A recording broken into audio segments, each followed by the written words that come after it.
should we split this into two parts? So we basically, Jan can go through and recap up to, what was it, 10?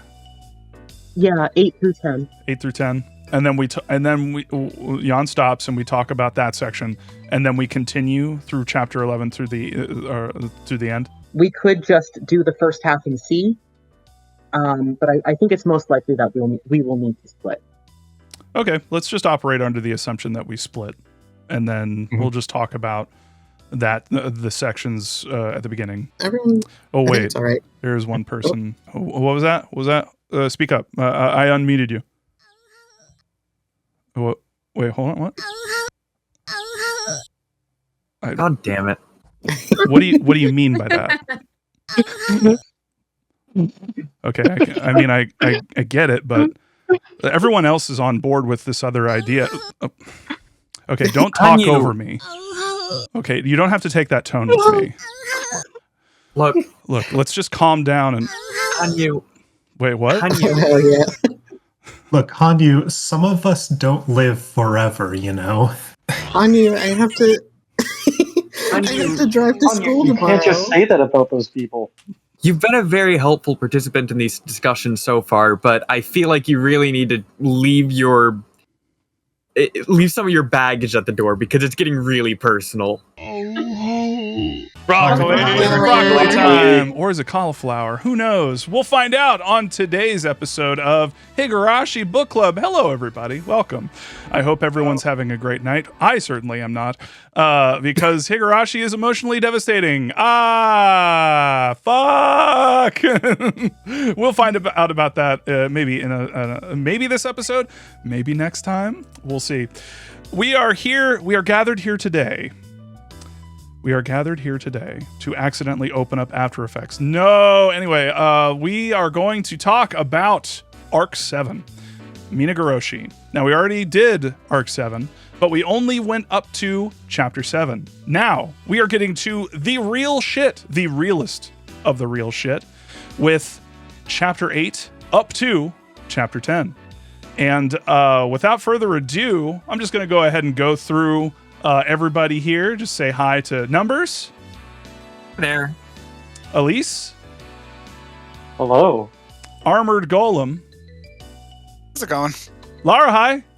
Or Lara. Ew. I didn't read the note. Fuck. Murder Bear. Hi. Olo. Can you believe it, guys? Watanagashi's just a week away. Talsrael. Hello. Gale. I hope you like Takano's Iron Cross. I had my suspicions because that was weird. It's a weird thing to have. Anyway, and finally, MVP as always, Jan.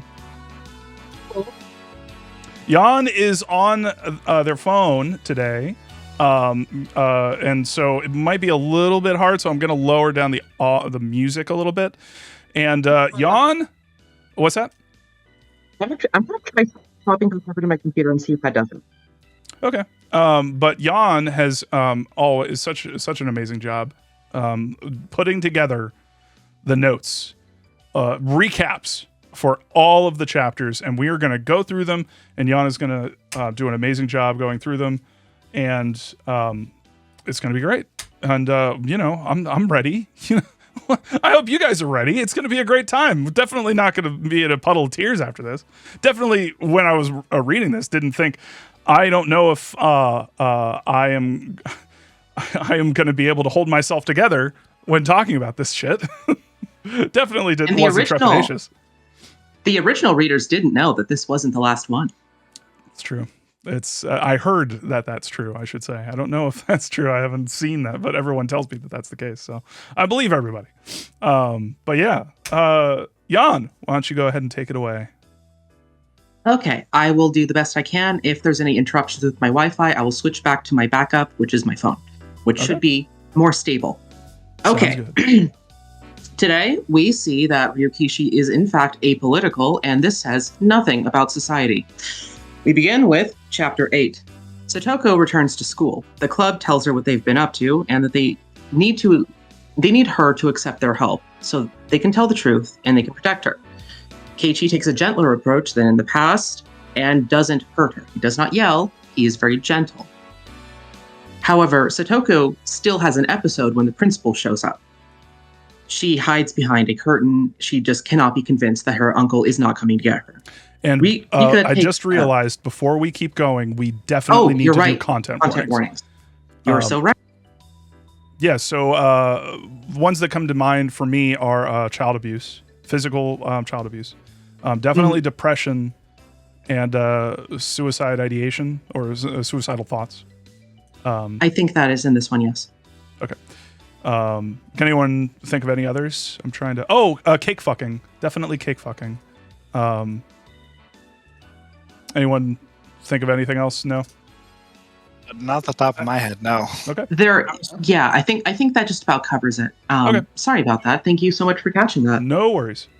What I would say, though, just maybe that, like, you know, like, even the ones we, like, just potentially should, like, catch the ones we quote-unquote miss is just, like, a general content warning. Like, even if you're fine with, like, the ones we listed, but, like, one that you might, like, not pop up, might pop up to, be careful when reading this or listening to this, or... Yeah, definitely be careful. I'll echo that and just say, hey, if you're just not in a good space, this is like, no matter what, this is very emotionally, like, racking. It shook me up, and it shook me up in a way that I wasn't really prepared for. So just know going in, things are going to get emotional. And so if you're not in the headspace for that right now, don't worry about it. Check it out later or not. Just take care of yourself, please. So with both this and the next section are very heavy for different reasons. Yes, very different reasons. Oh my God. All right, let's go ahead. Sorry to interrupt, Jan. No, it's all good. When we get to the discussion section, there are separate content warnings because I think there are some things that we will bring up later in more detail that weren't necessarily only in the original, just to also rephrase it, to bring it up again, to say, I'm going to go into this topic more specifically. So we'll do that again later. For now, yes, with those content warnings in mind, I will begin. As I said, picking back up, Satoko has an episode. She, even though she is currently safe with them, she cannot be convinced that her uncle is not coming back to get her. So Rika takes Keiichi aside. She explains to him that she has a condition that makes her very afraid, that she needs medication, she needs shots. And when she doesn't get them, she becomes very fragile. She has these episodes. She can't be convinced that she's not in danger.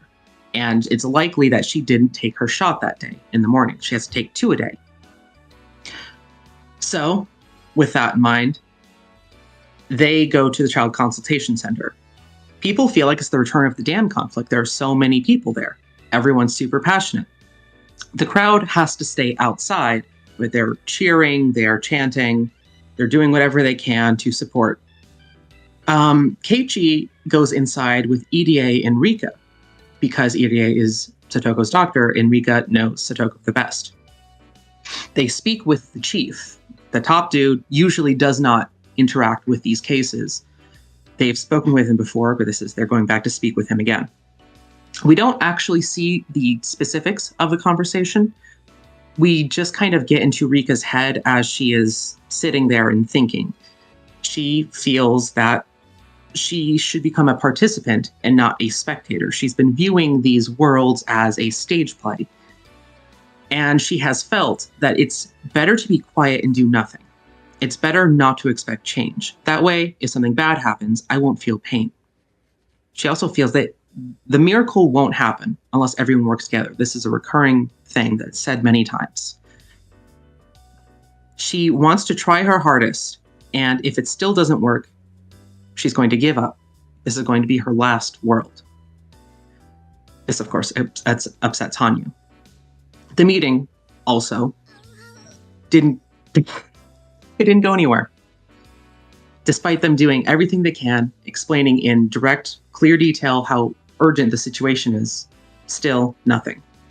So Rika feels like she needs to do her part and get Satoko to accept help. So they go to the festival meeting. Mion and Chie talk to Keiichi outside, saying that they can't officially support him anymore due to political obligations. Chie is worried that the Board of Education might shut down the school if she causes too much trouble, so she can't officially, as their teacher, condone this anymore. She has to make a show of saying, I can't do this.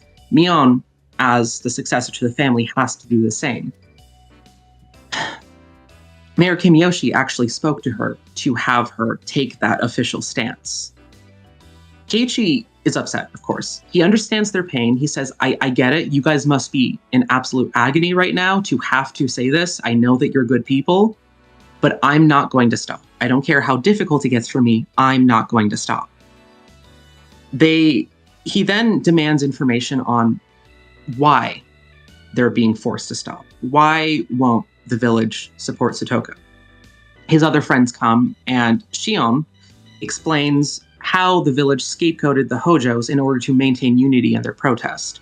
The community leaders during the dam conflict needed to be aggressive and active to avoid the villagers losing faith by thinking that their leaders would be ineffective or a compromise. Rika's dad was trying to negotiate and compromise diplomatically to stop the dam conflict, to convince them to stop, and everyone thought he was just too soft. He wasn't getting anywhere. They lost faith in him.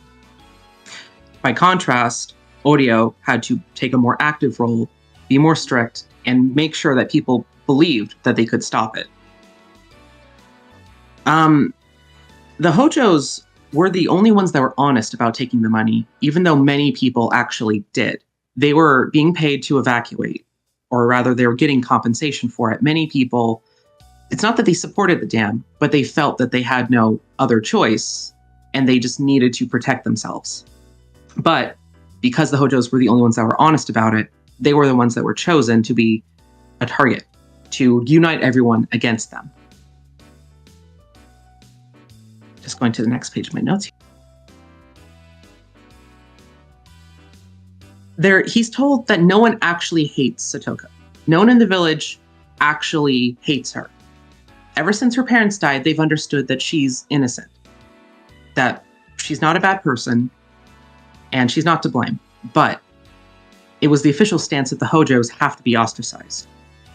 Oryo told people to not bother her, but she could not tell them to forgive the Hojos. She could not tell them officially to let the grudge go because of her obligations. Everyone believes that if they speak up, if they decide to defend her, they would become a target as well. Everyone thinks that basically going against the grain would put them at risk, even though no one actually hates her. The mayor, of course, is also part of this. He doesn't actually want them to stop the appeal. It's not that he wants Satoko to be in danger, but he has political obligations that are forcing him, essentially, or he feels that he's being forced to do his part and fulfill expectations. Keiichi realizes that this isn't an issue with any one person. This isn't even an issue with just the Child Consultation Center. This goes deeper than that. Even if they win their appeal, Satoko's still going to have a difficult life in the village. Even if they win, the system at play is the enemy. He doesn't know who he's supposed to punch in the face to fix this. But he knows that he has to do something to change all of this. That he has to do something real with the village to protect her. So he and his friends decide that they're going to do what they can and take the next step.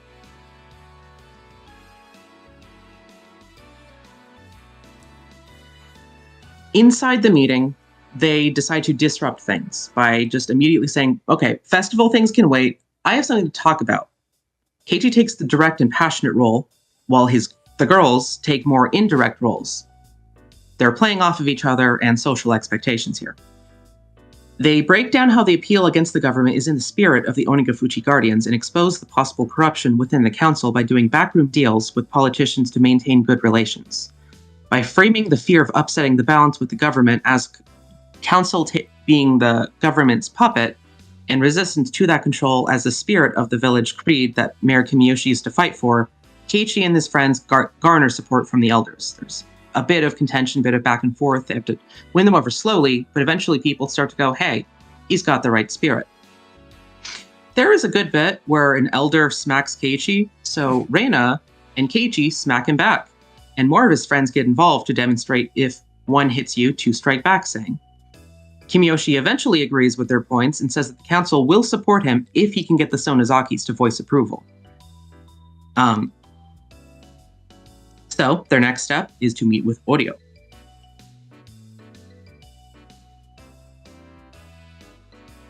Sorry about that. It's a long document. I have to scroll down. No worries.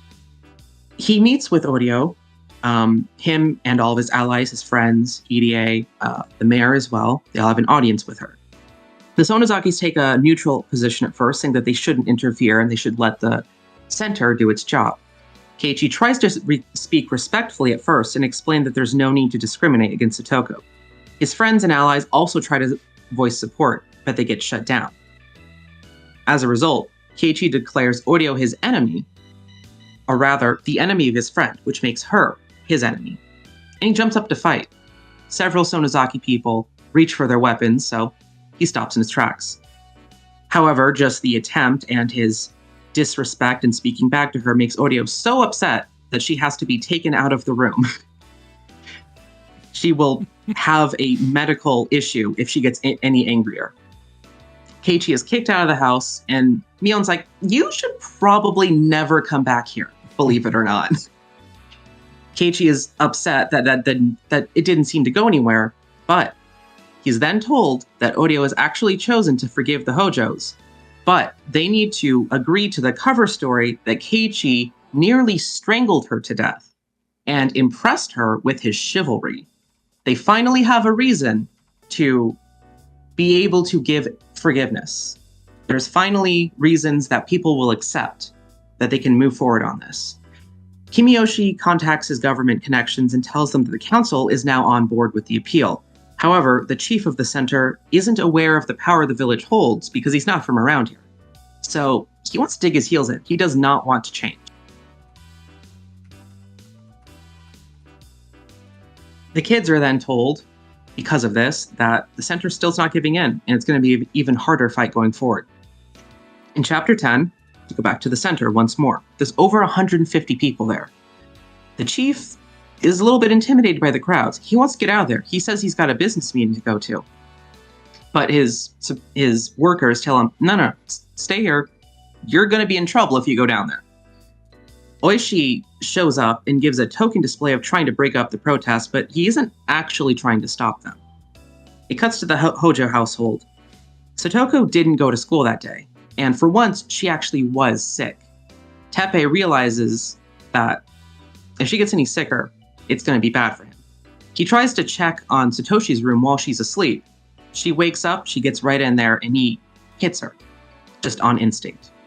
He's gotten so frustrated that apparently he just cannot control himself anymore. Or rather, he's not controlling himself.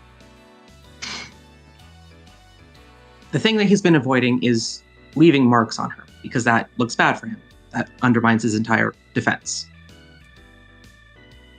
Cuts back to the center. Oishi tells his superiors that the crowd is complying. He tells them, no, it's all good. You don't need to send backup. You don't need to bring anyone here. We got this under control. They're just fine. The Sonozaki politician, a higher ranked family member who, I don't remember his exact position, but he arrives with a lawyer. Oishi initially puts up a show of trying to stop them from going in, but the lawyer points out their legal right to enter and how the center might be abusing its power. Oishi happily lets them through. The chief is terrified by this. He's afraid that the Yakuza is showing up, and he gets told by his government higher-ups to just accept it. Stop being afraid, stop hiding in your office, just give them what they want. This has escalated far enough. Keiichi and the Sonozaki higher-ups go in, meet with him, and for some reason, he's really nice this time. For some reason, he's being just super reasonable this time.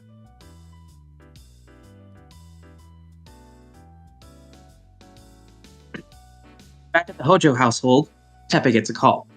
He's forced to put Satoko on the phone. Teppei threatens Satoko not to say anything. Keiichi takes the phone and tries to convince Satoko to speak up for herself. And he says that Oryo says hi, basically letting her know that the village is not mad at you anymore. Rika then takes the phone and tells Satoko being patient is not brave. She can't atone for her supposed sins by enduring and accepting abuse. That's not going to fix things. She needs to be like Satoshi. She needs to try to be brave and stand up and do this. That finally convinces her to ask for help. Teppei, of course, strikes her. But the cops arrive with very convenient timing. As it turns out, Oishi had gotten them ready a while ago, so they would be ready in case this happened. They were watching him for a while because of the murder of Rina and his suspected connection to it. Teppei is arrested, and everyone is able to finally see Satoko. Rika gives her a big hug. EDA confirms that her injuries are not life-threatening. She'll be okay. She's going to rest at the hospital for that night, at the clinic, that is. And she's going to be okay. We then get to the night of Watanagashi. Satoko looks happy and full of life. Everyone has a great time. Adults come by and pay their respects and offer support. Akasaka visits. And Rika says, well, you've never actually helped me, but maybe you didn't need to. Maybe I was wrong to hope that you specifically had to fix everything. And that I could go to other people, that other people could work together and make this work. The Sonozakis also officially apologize to Satoko, including the higher-ups and the officials. Rika thinks that the miracle only happened because everyone was their best selves and no one gave up. We're given a tip, which is scripture, I believe. No one knows when God will descend, basically meaning that you should work hard every day and your efforts will one day be rewarded. And that's 8 through 10. There you have it. Nice recap. Thank you very much, Jan. Always fantastic. Super helpful. Happy ending. Happy ending. Yay. Yay, yay, yay, yay, yay. Everyone's happy. There. Roll the credit. Yay. Even Hanyu's happy, right, Hanyu? Yep, there you go. That's as happy as she gets. Yeah, well. She's got a very nervous I hope the connection held okay. Yeah. No, you're totally fine. Yeah, no, How's that? absolutely. Yeah, great. All right, cool. So from there, I think the way that we have this going is we have the new people who are new to this, new to Higurashi, the Higurashi newbies. I'm not doing that pun. Anyway, I already did one. Why do another? The ones who are new in town, like Keiichi. Yeah. And they are new. Yeah, so who all's new here? I think it's Talsriel, me, and was there someone else? No? Okay. Like new to Higurashi in general? Or? Yeah, new to Higurashi. Yeah, that would be me. I'm another. Okay, cool. How are you blind? All right, so okay, Armored Golem, you wanna give us your reactions to this arc, like sort of general, and if you want to dig deep on certain aspects, we can talk about that. Sure, I'm ready to do that. Cool. Whenever you're ready. Okay. Where's the? Do you want maybe Talsriel can talk while you find your notes? I don't think I have my notes with me. Oh, okay. So yeah, I will just pass my turn to Tazriel. Tao, what up, buddy? Hello. How you doing? It's been a while. Pretty good. Yep. So yeah, I mean, like you said, a happy ending to this phase, but it leans very hard on everyone working together to make the miracle happen. You're mouthing things and I can't read lips. I didn't think you were watching the stream. I was saying that I didn't say that. That was Jan. Jan said that. This wonderful person right here. Hey, hold on. Yeah, there we go. That hurts my hand. Anyway, go ahead. But let's see. I mean, they did have a great scene at the where they're convincing the council, where the club all kind of gets together and uses their various social skills. Yep. Rena, in particular, kind of leading them into a rhetorical trap, which is funny since that's normally Satoko's job, but she's sort of the one in play here, so Rena gets to do trap duty today. I guess one of the big things that stood out to me in this chapter was how early in the segment with Oreo, she calls Satoko a demon child. Yes. Which is a very interesting thing for a Sonozaki high-up to call someone negatively, considering that the Sonozakis have been building their whole legend around the idea that we are the demons, we are powerful, we will mow you down if you get in our way. Oh no, this is a demon child, we can't deal with this. I think there's an aspect, the way that I read that was, I totally read that as like, kind of ridiculous, but also I think from their standpoint, it's more like they've tamed the demon. Like that's their thing, I guess. It's more about control over that aspect of themselves, whereas, other people don't have that control. They have no restraint. And I think that's one of the reasons why Oreo hated Satoko's parents, because they were just fucking rude. they were pieces of shit, and that was her way of like, just being weird. No, it's definitely hypocritical, but yeah. I guess also on Oreo's terms, she also complains to Keiichi that his family didn't come in and introduce themselves, and looking at that, I'm kind of like, come on, they're city people, and they're city people. They're lucky if they find out you are the big cheese, never mind coming in to visit you. Well, it's also like, why didn't you tell Keiichi like that to begin with? Like, what was the big idea to just leave him hanging and then be like, oh yeah, it seems like a trap that, the Sonozakis can have when it's like, oh, you don't respect me, when in reality it's just like no one fucking told him. So it's just weird. Mion, why of all things to forget to talk to Keiichi about is like that one? I don't know. Anyway. I think those are about the points that I had to really lean on for the first segment. So we can move on to the next topic of discussion. Yeah, don't feel confined. Like whatever, no matter what chapter, no matter what order, like let's just talk, man. Let's just like go into it. Let's just fucking like eat this fucking chapter, all these chapters up. Oh, just in terms of the part that we're actually covering right now and not the later bits. Oh, I see what you're saying. I don't know what you're alluding to.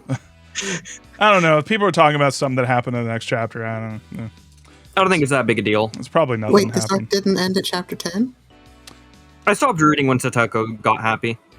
Yeah, me too. Oh, yeah, I mean, I there's guess- a bunch. Yeah, that was the end, right? There's a bunch of stuff that happens in chapter 11, but chapter 12, like, completely like retcons like all of it. So. Oh, okay.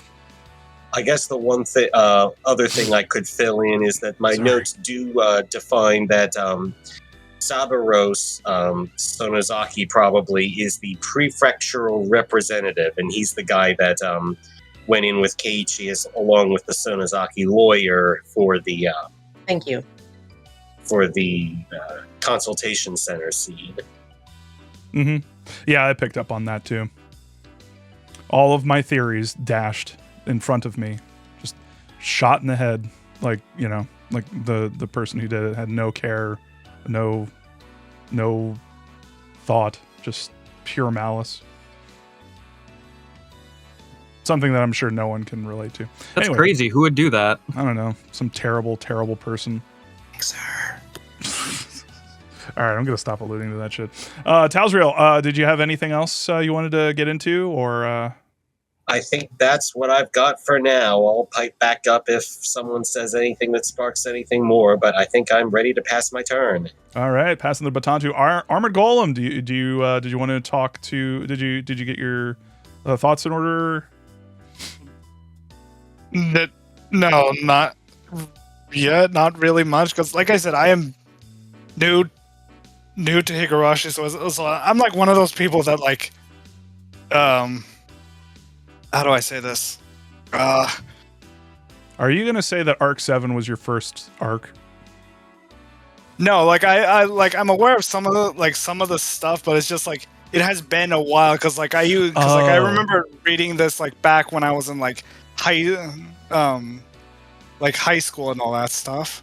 But at the time, like, oh, so you're not new to Higurashi? I'm not new, but I'm new, but like, okay. I might as well be considered new. Okay, because you just forgot everything. I'd be the same thing if we were having like an Evangelion chat, because I watched it when I was a kid, but like I only recently really like watched it, because when you watch stuff or like participate in stuff as a kid, it's like it doesn't all hit, it doesn't. Yeah, you don't pick up on everything. So I totally feel you. I don't pick up on everything. Like back then, it was just like, oh, this is just like really gory, this really depressing manga, and then it's like years later it's like, oh, that's what that all means. I swear to God, I thought for a second you're about to say anime, and I would turn into a pile of mush on the ground. I did not start reading a lot of manga until like college. Just when that's when I learned to just actually sit down and read things for once. Manga's get my very legs good, still. Mm-hmm, yes, the manga is still good. Pretty good. So there are the notes in detail and the discussion page. Also, if you want to look at that and refresh your memory on anything, if anything sparks anything there, that's always there for you. Okay. Where's They're in the Higurashi book club. All right, while you look that stuff up and jog your memory, maybe me talking about stuff will also jog your memory. Hi, hello, I'm Bob. I'm here to talk about Higurashi and how it absolutely drove a knife into my fucking heart. Maybe I'm going to interrupt real quick. I don't see the cicada head marker on Armored Golem, so they probably can't see the Higurashi thread. Oh, okay. Oh shit! Yep. Yeah, let me do that. I'll put it in the stream chat since I have both of the notes. That reminds me, I should make another invite for the spoiler things too. Sure. Real quick, just do the. Yep, you are now an official cicada head Armored Golem. Get in there, fuck that shit up. Hell yeah, fuck those cakes. It's gonna be great. All right, it's time for college all over again. Don't ask what happened to me in college. All right, so I think we forgot to mention probably one of the most important things about this entire series of arcs, or series of chapters in this arc. We got a Rika ow. Rika did an ow like her friend Hanyu. Yeah, exactly like. I swear, Bob. Yeah. When you were like, the most important thing we haven't mentioned yet, I swear I thought you're about to. That was like your funny bit for going into cake fucker. Oh no, that's my first note of chapter 8. My first note is quote unquote, please kill cake fucker already. Fuck I like cake fucker. I like that note. It's a good note. I thought that was your funny segue, and I just want to real quick. There are some choices in these chapters, and specifically chapter 8. And I believe, I think it might be chapter 11. No, chapter 10, very end of chapter 10. Okay, real quick. Fuck cake fucker. Fuck Keiichi's dad. Almost all of the chapters, 8, 9, and 10, all of these chapters do really a really good job kind of humanizing Keiichi's dad, and making him be like, you know, there's also a lot to be said about like what it is to quote unquote be a man in these chapters, which is interesting, considering what one of those men says to the most vulnerable person in this entire fucking situation, Satoko. Keiichi's dad, hey, maybe I don't know what you're fucking drawing, but maybe you don't bring Satoko into that. No, just don't do it. Just don't do it. The choices being made for what was said to Satoko, and the things that Cakefucker are talking about in the otaku, it's just like, oh my god, I'm just getting the bad shit out of the way. I hope no one takes offense, but like, because there's so much to love here. There's so much. I deeply love a lot. What's that? Land of contrasts, and I just added the most exhausted voice I can manage. Yeah, it's fucking terrible. Like, I can't describe, like, I love the story so much. There's so much to love. There's so much heart. There's so much, like, care. There's so much, like, meaning to be derived, and so much, like, you can tell, like, I said it before, I'll say it again, you know, you really feel like Ryukishi 07's, like, desperately trying to get people to give a shit, you know, desperately trying to reach out and tell people, please care about each other. Please care about people. Please care about your friends. And like really teaching valuable lessons to like vulnerable, like if youth are eating this up, are reading this, like I can imagine reading this and it really having a profound impact on me as a human being. If I was a youth, like if I read this around the same time that I played Silent Hill 2, very impressionable, and yeah, it would have taught me a lot about just how to interface with people. It would have taught me valuable lessons about friends and friendship and giving a shit about each other, even if you're not friends. Like even, you know, just caring about how important it is to be a member of a community and to give a shit about the people in that community. There's so much to love here. And then Cakefucker just fucks the cake right in front of everything and just fucking absolutely drives it into the fucking dirt. Like, I can't kill him. Just kill him. Please. Please. Someone fucking just off him. Just push him off of a fucking high, like 8-story fucking building. I just don't. Please, for the love of God. Anyway, I'm being mean. I'm treating him like Mike from Goosebumps. But anyway, he deserves it. Yeah, who exactly? But it's so fucking frustrating. So that's my piece on it, on Cakefucker. And then the fucking thing with Keiichi's dad. It's funny because throughout, especially I think it was chapter 9, where it was just like Keiichi's dad's like fucking hell yeah, dude, hell yeah, fucking, you know. Maybe he's coming around. Maybe, you know, maybe he's not going to fucking be weird anymore. And then chapter 10 with the fucking sucker punch right at the end. Like, Jesus Christ, she's fucking bruised and has Band-Aids on her and shit. And it's like, oh yeah, maybe you could model for me when everything... It's like, shut the fuck up, man. I just... Do me a solid and... fucking die. Anyway. Otaku were a mistake sometimes. Otaku were a mistake. Sometimes? All the time. Sometimes. Anyway, so there's my piece on that. I was asked to make some predictions as I went along so I can read some of those. My first prediction was that Satoko would forget to take her medicine again, and it would turn into a quote unquote fucking bloodbath. That didn't happen, thankfully. I also worry about the ramifications of what that would say, given her condition, on the overall story, and how that could be used as a metaphor to say things that Ryukishi might not have necessarily wanted to say or imply, but that didn't happen, so that's cool. I also had a prediction that, quote, does Oreo know something everyone else doesn't? Does she think Satoko is evil because she did something evil? We still have yet to get an answer on that. Maybe in chapter 11, someone will mention it and it will get dismissed outright. God damn it. Anyway, so yeah, main thing was okay. So I went through all of my I hate this shit.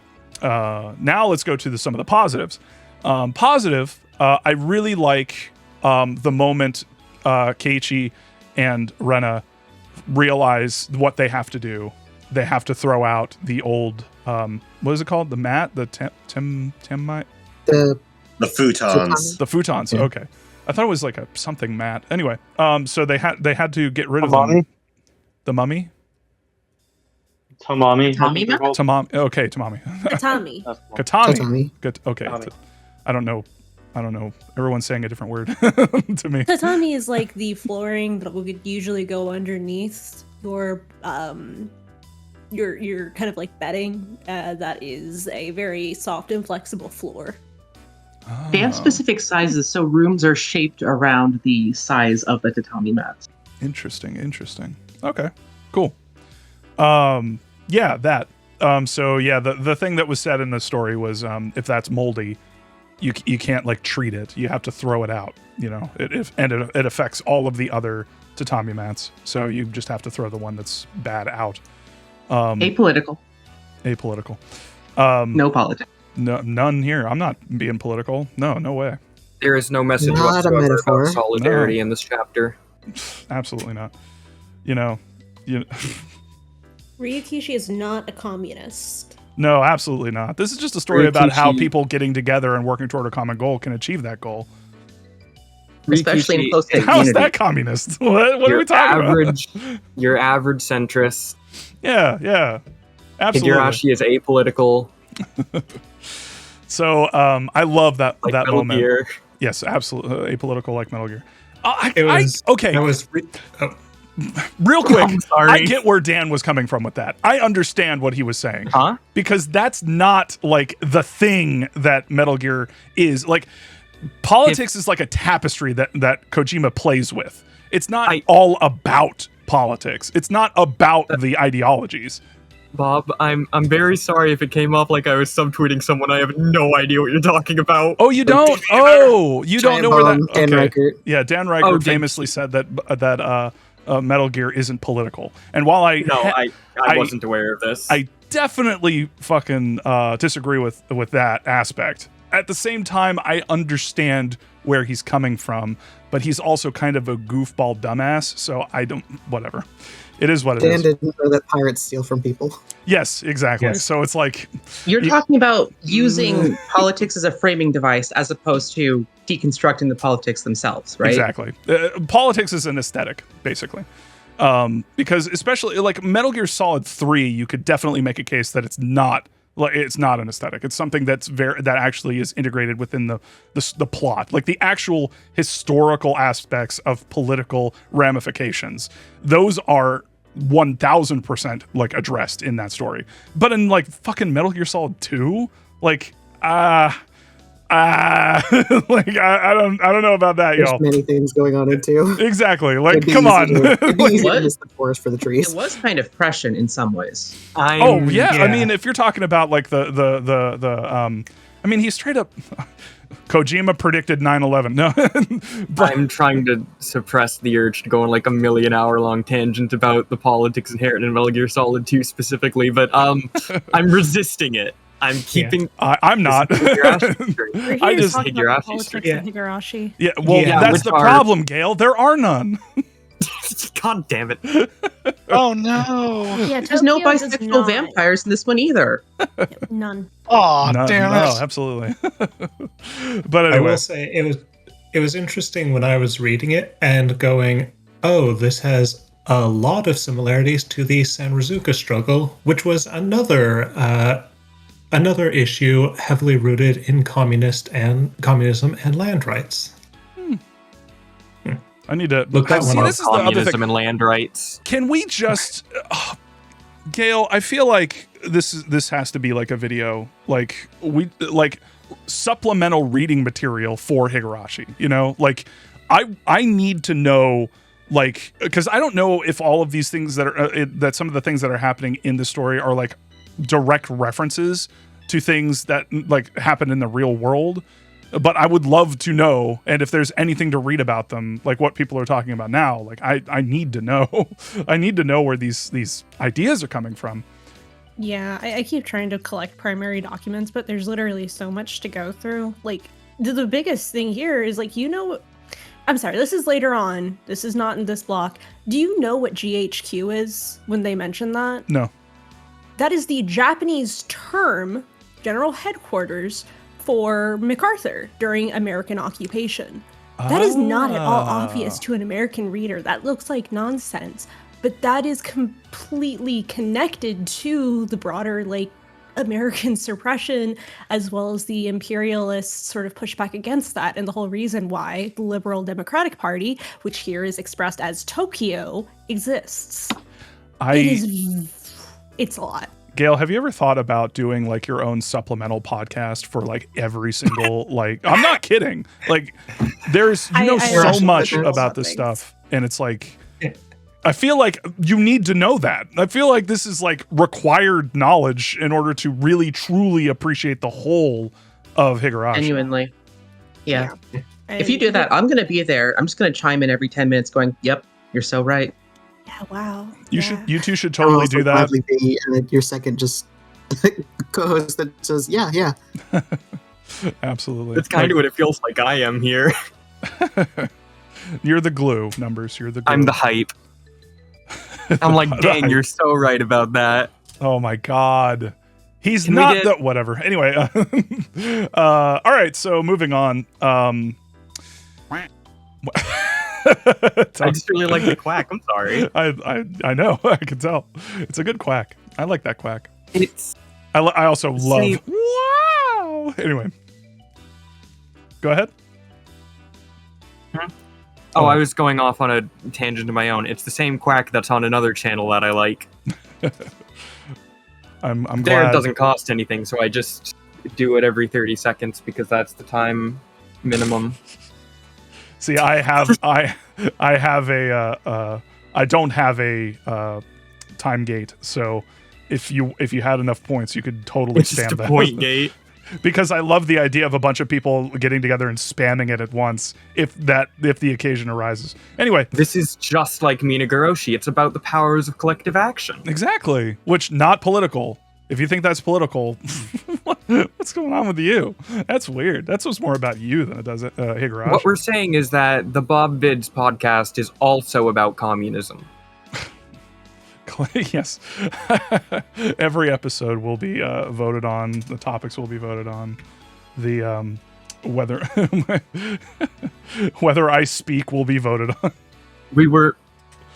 We kept advertising that Umaneko would be done after this. It's a lie. Next is actually Das Kapital. Yes. Absolutely. That's the next subject for book club. Get ready to hear about wool and linen. I'm ready. Someone in the last part said that kind of spoiled me a little bit on Rika referring to Oyoshiro as she. I thought that was fucking adorable. Anyway, there's that. Quote, I love the idea of telling someone, quote, you could probably blow up a school as a compliment. Ooh. God. I love that part. It's like we all know what they mean. We all know what Keiichi means, but like that's not the kind of thing you. Okay. It probably says you've got gumption. Nothing says gumption. Nothing says picking yourself up by your bootstraps than blowing up a school. Don't clip that. And clipping it now. I'm putting on my VTuber clipping channel. And it was a joke. I was joking. You have a backup Twitch account just in case. Also, I have a quote at the end of Chapter 8. I said, man, why is everyone trying to use Satoko as a fucking example? That shit was annoying.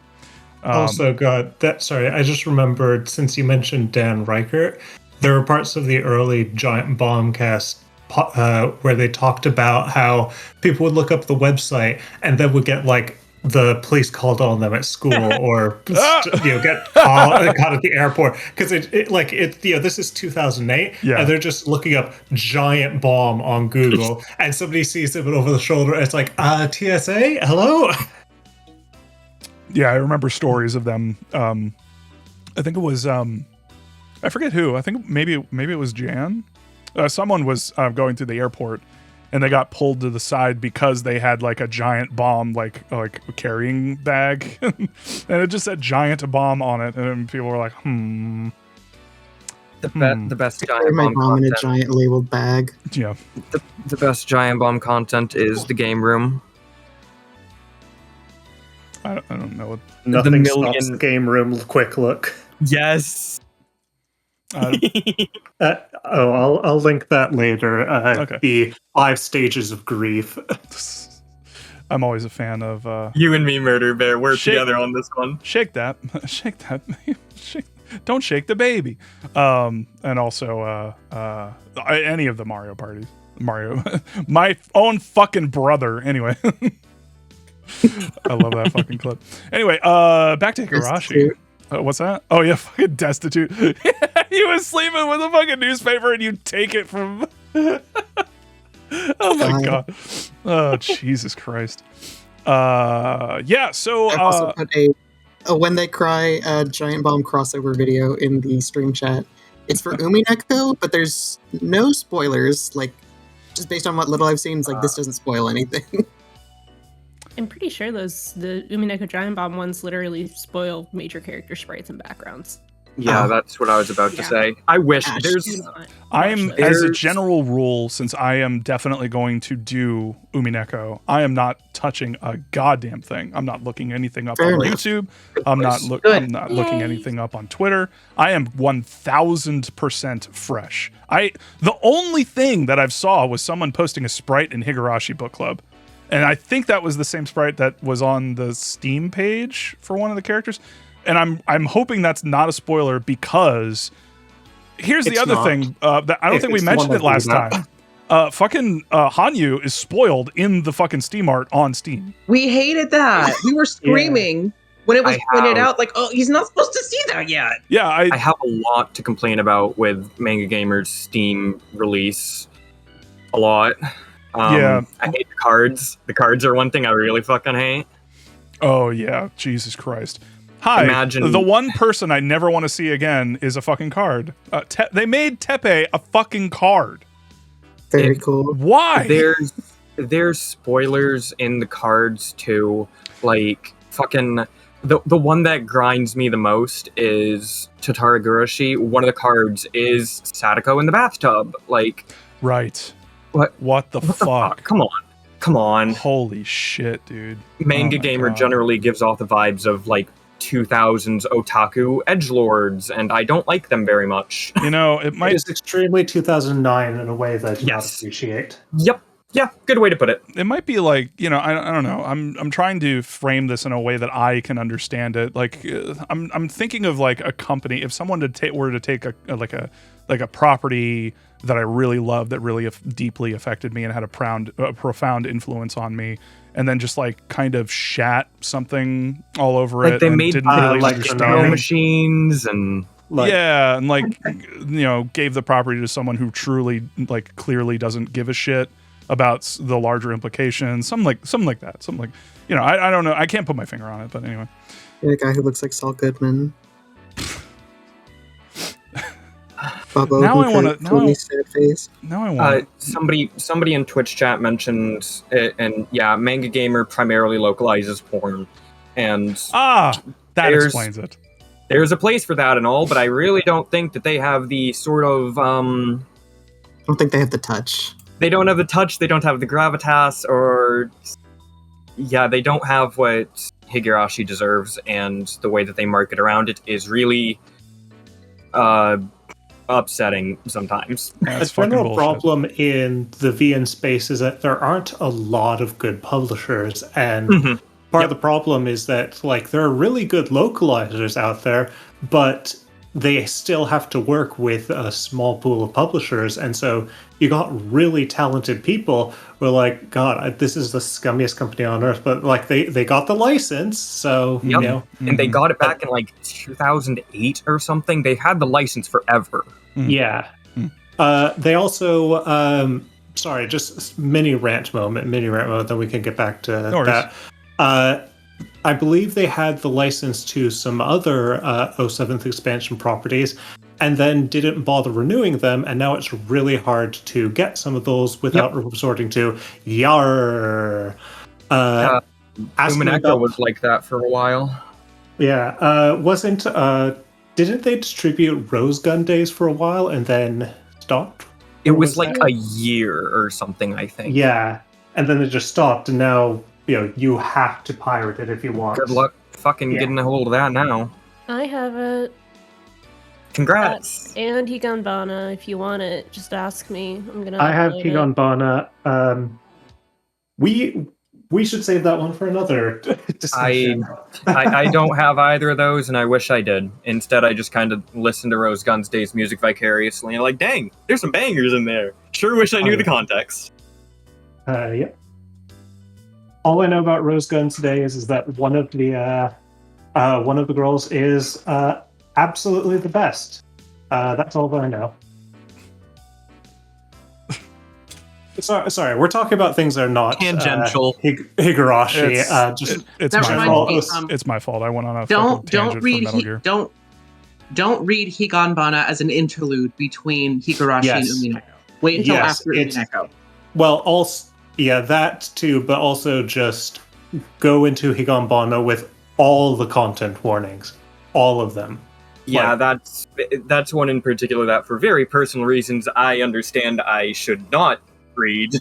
Yeah, like you know how we were praising Part 3 for how subtle it could be at times? Yeah, Higanbana is the opposite of that. Are you referring to the VN or the manga? The VN. Don't read the manga. Do not read the manga. Yeah. Do not fucking read the manga. It still has subtleties because it never explicitly mentions what's happening to people. My understanding of the Higanbana thing is that Ryukishi writes a light novel, I think it is, in like the early mid-2000s, and then starts like a collaborative multimedia project or something, and so he writes a visual novel based on it, which is good, and that's the thing you should read, and then some other guy gets the manga, and he's a pedophile. Yes. It is literally pedophilia. Yeah.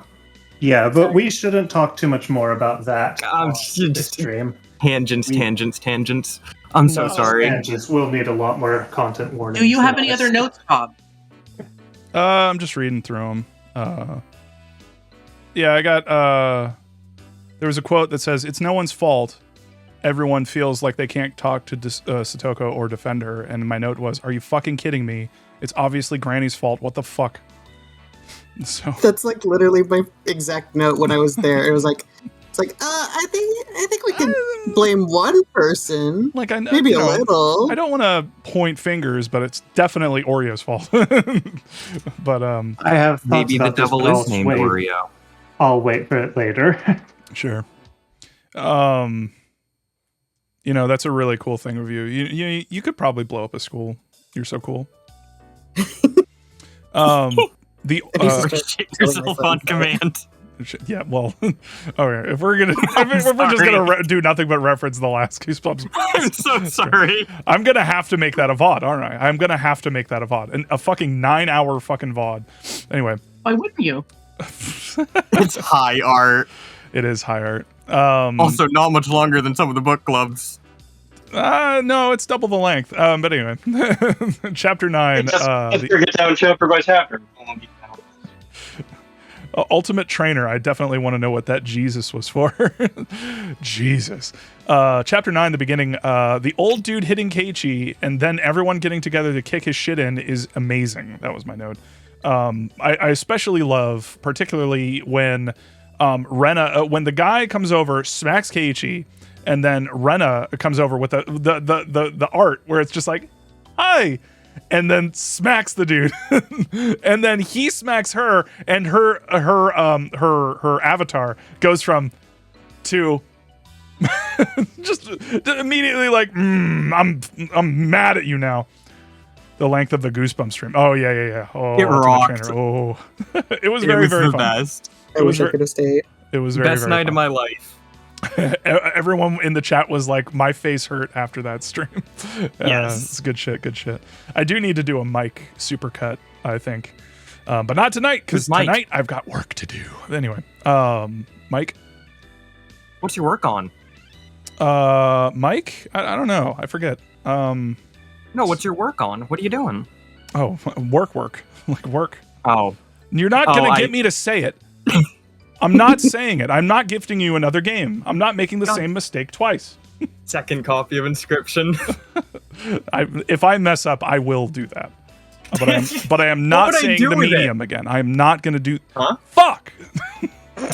Oh. Tee so yeah, that was the other thing. I'll be honest. I really don't. Hey, what's the other word for a psychic?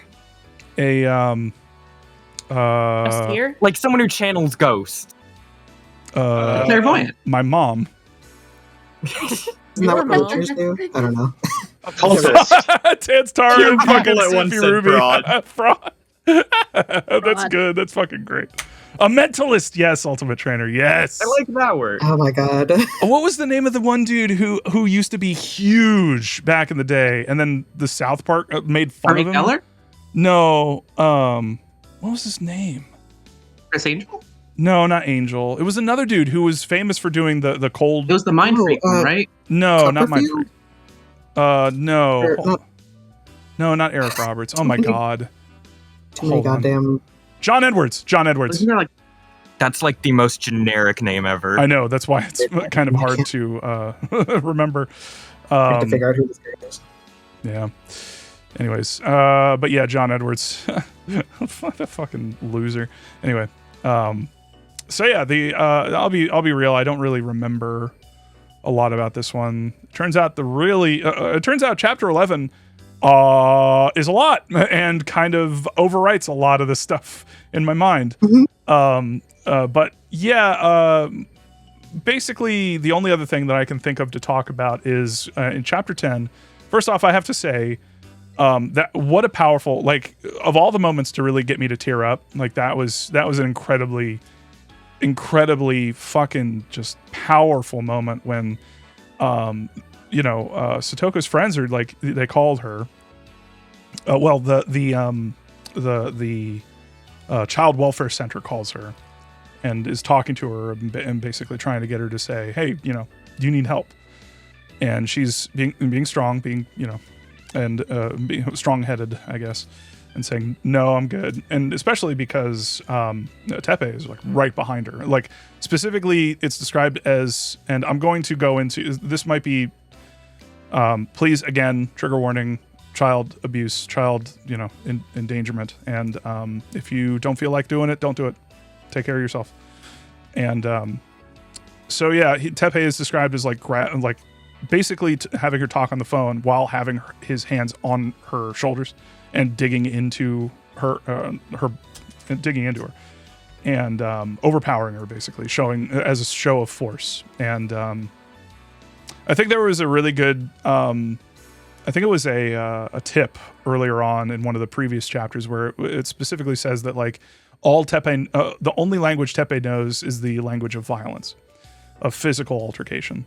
He doesn't know how to talk to people, so it makes arguments immediately just go into physical altercations, and it's just that's all he knows. And I feel like it's not giving him an excuse, but it's also providing extremely helpful information on people like Tepe and understanding that like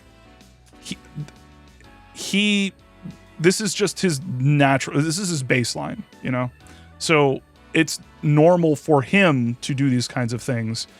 And that's why when he hit Satoko, when he was frustrated, it was just like, I immediately knew, like, it was just like, obviously, like, of course he's going to do that. And I'm not trying to say like it explains, like, it's just like such a powerful moment of like this awful fucking thing happening, but also being like, this is just he's not acting like a human. He doesn't understand what he's doing necessarily. He just knows the language of manipulation, physical altercation. And then when it comes down to, basically trying to get her to do what he wants her to do, threatening her with more physical violence. And that's one of the... Yeah. Go ahead. He's gotten so frustrated this entire time because he's actively had to avoid that, because he's actively had to remind himself, no, I can't do that right now because that will make it worse for me. He's been trying to stop himself, not out of, good reasons, but because it would make it worse for him. Exactly. So he's just been getting progressively more and more frustrated, more and more pressured, and just boiled over. Exactly. And that's what chapter 10 really does a masterful job of, which is portraying this situation as a boiling pot that just boils over at a certain point. And oh man, you guys were talking about Oishi being a good one, and I was like, I don't know. And then I got here and I was like, okay, all right, I give it up for Oishi. Fuck. All right, he won me over. I understand him. And then there's other stuff that comes up later. Or maybe it already came up where Rika was basically thinking about how Oishi operates and how she was basically trying to get him. Oh yeah, it comes up in the next chapter. So I'm getting a little bit ahead of it, so I'll just back off of that. But basically, Oishi doesn't do things for no reason. He does them for specific reasons that become evident later. But yeah, no, in this chapter, he fucking came through, dude. He came through with flying colors. If that cop wasn't there, that was the entire thing that I was like getting really like frustrated with everybody on the phone being like, you have to say it. And Satoko even like says like, or I think she thought it to herself, or maybe she said it out loud, but basically she was like, he's right here. Like, if the moment that I say, help me, he's going to beat the shit out of me. And it's just going to be a fight until someone comes to the house and helps. And I don't know how long that will be. And, it's just, I was getting kind of frustrated because like, surely there's a more subtle way of telling the child the child care center that like this child is in danger, and like like the classic thing on that they do a lot in like movies is like, okay, if you are in trouble, say and if you're not, say no. It's just like, I will ask the questions, you answer them back so that you don't give away what is happening here. It's, I don't know. It's a minor thing, especially considering how powerful the moment is when Rika's like, you are worth, like, that was the thing that got me. That was the thing that just tore my fucking heart out. It was when Rika's basically like, you are worth giving a shit about. You are worth defending. You are important to me, and it was just so I forget the exact stuff that was said, but it was very powerful. It was basically like part of this is because you are viewing yourself as powerless, and this is your way of getting power, but part of being you are worth defending. You are worth giving a shit about. You are worth quote unquote saving, and so you have to believe that, because if we reach out our hands, you might not want to reach back or accept them.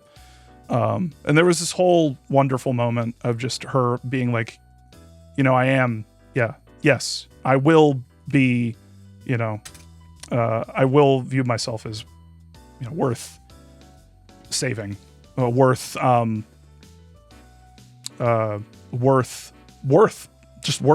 something. Happiness. Yeah. Like, yes. Yeah, that's the word that came to mind for me, anyways.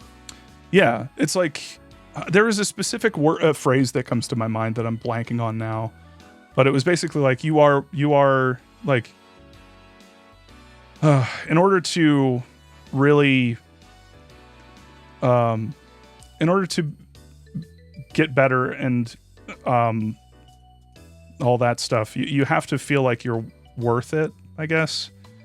And it did a really good job. The story, and Ryukishi did a really good job of portraying that sort of feeling of helplessness of like, what does it matter, you know? Especially with Rika, which we should probably talk about Rika and the parallels with depression and her giving up at a certain point and how she reacts to, you know, basically Hanyu, which fucking Hanyu annoying in more ways than one turns out. Anyway, but yeah, like, it's just so well done, and it really serves to starkly contrast with some modern horror that comes out these days, where it's just there's no humanity to it. There's no like, it's so fucking devoid of any kind of human empathy, and it just serves to be torture porn a lot, or at least most of the stuff that I see, which I don't know if that's a problem with me or what's popular these days, but I don't know. Anyway, I'm rambling. Kind of a similar sentiment I've got with most modern horror, or at least that's what I see. Yeah, it's really fucking depressing, and so that's why it's really amazing to see a story like this, like even though it came out 20 years ago, be like, hey, you know, this situation is happening, and even though someone is desperately trying to, you know, avoid seeking help, that it's so important to reach out, to let them know that you give a shit, and that, you know, I like the idea of Rika deciding that I don't care if it hurts Satoko's feelings, I'm going to let her know how much she means to me, and I'm going to let her know that she is worthy of giving a damn about. You know, and I think a lot of times people need that. They just need someone to just be like, God damn it, you have worth. You fucking matter.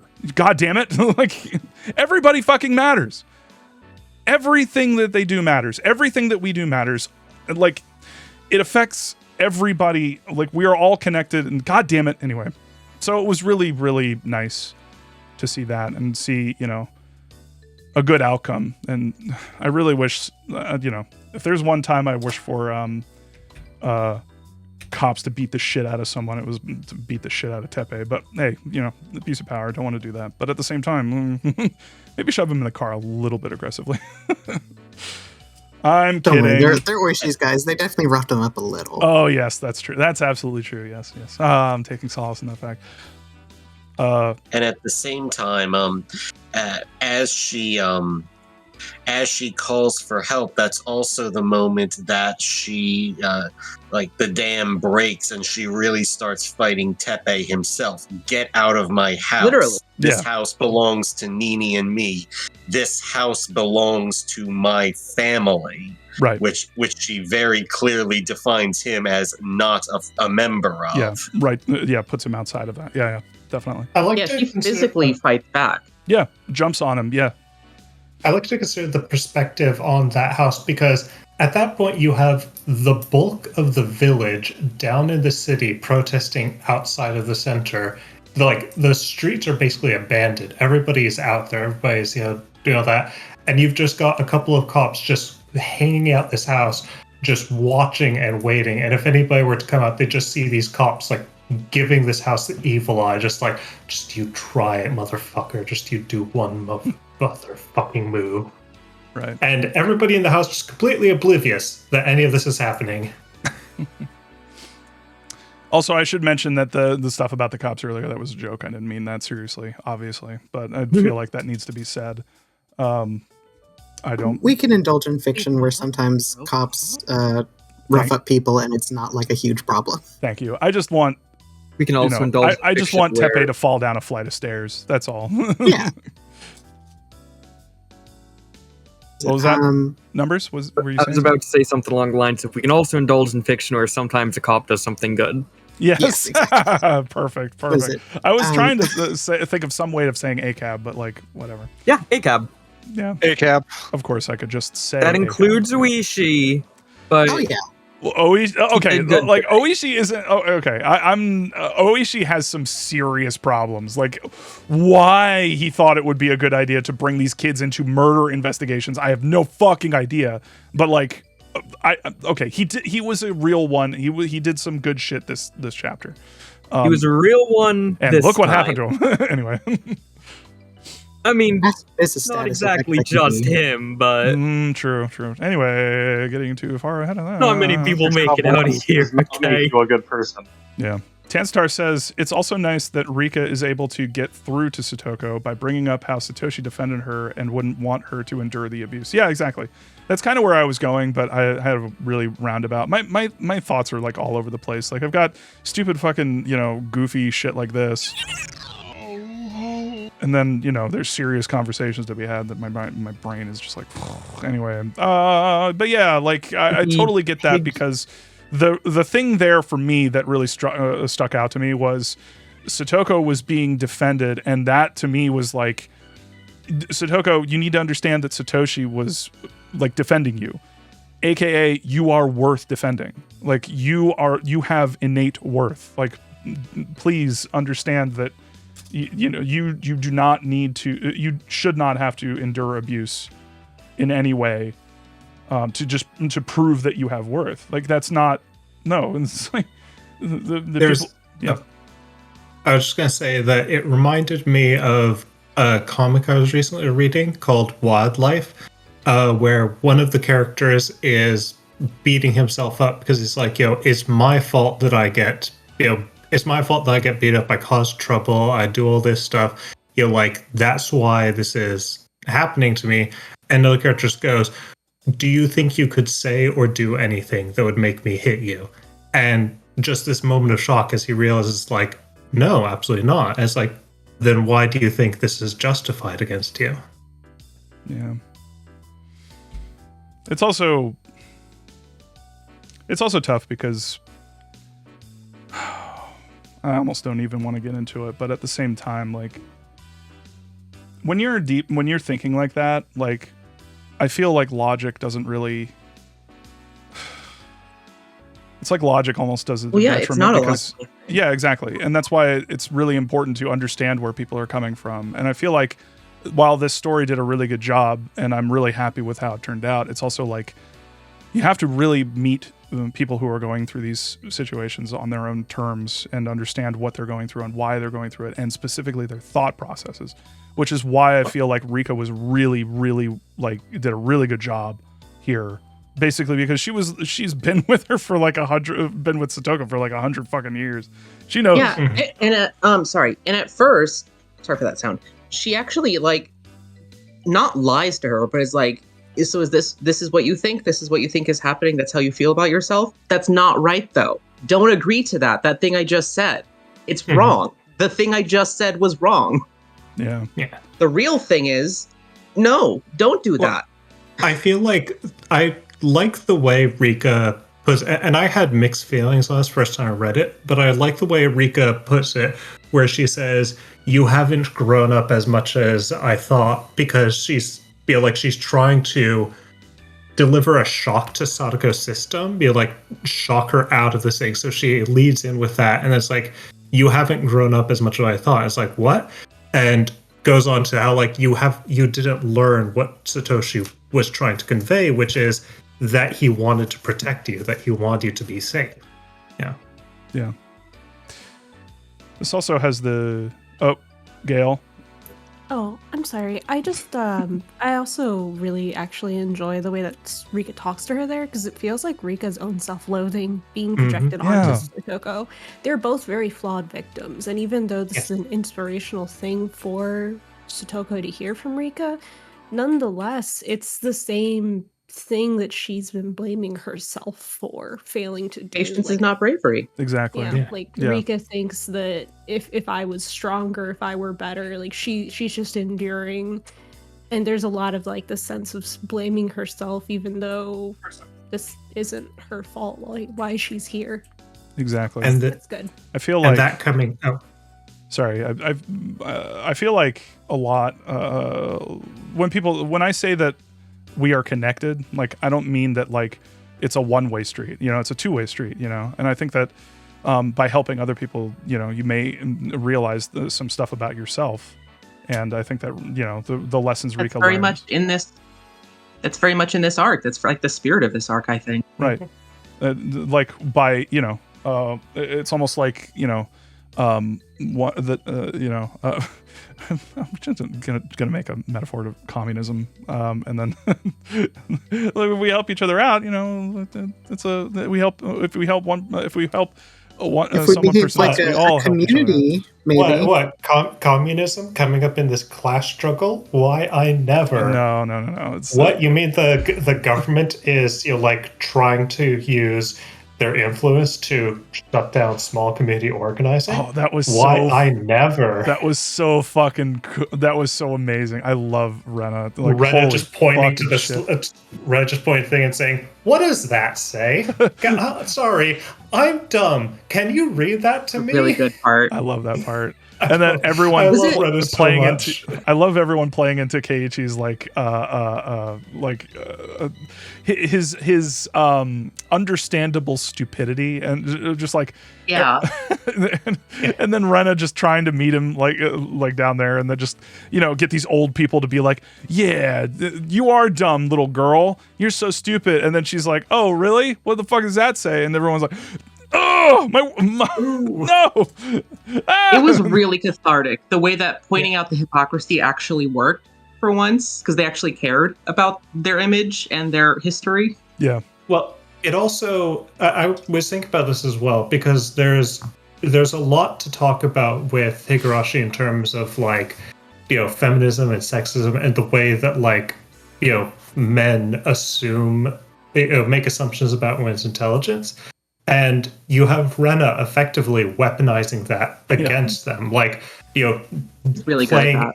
Yeah, playing into the fact that because she spent the entire series specifically trying to downplay herself, trying to appear as normal as possible, and then she's weaponizing that to specifically be like, no, I'm much smarter than you think, asshole. Yeah. He's really good at masking. And I think was it Mion or Keiichi who's like, I'm going to destroy all those photos if you betray the spirit of the Onigofuchi Guardians. I think it was Mion. I think it was Mion. Also, I got just a shout out to my boy Keiichi for just staring down Oreo, and it's just when she's like, oh, what are you going to do if I don't give you my, if I don't give you my permission? It's like, then I'm going to go over there and split open your head and then just install Mion as the next head. And it's just like, hell yeah. that one was okay. I had this whole thing that I wrote, and I'm just remembering because I actually talked about it a little bit at the very beginning of the Goosebumps stream. But the thing that I remembered just now is how, and I think I've mentioned this before on another book club, but how sort of as an American youth, the school system was basically built. The school system portrayed Martin Luther King Jr. as a specific paragon of nonviolence, and how nonviolent, they hammered into our heads this idea that violence is no matter who does it, no matter when it happens, violence is always bad, always. And Martin Luther King didn't believe in violence, and it's he did though.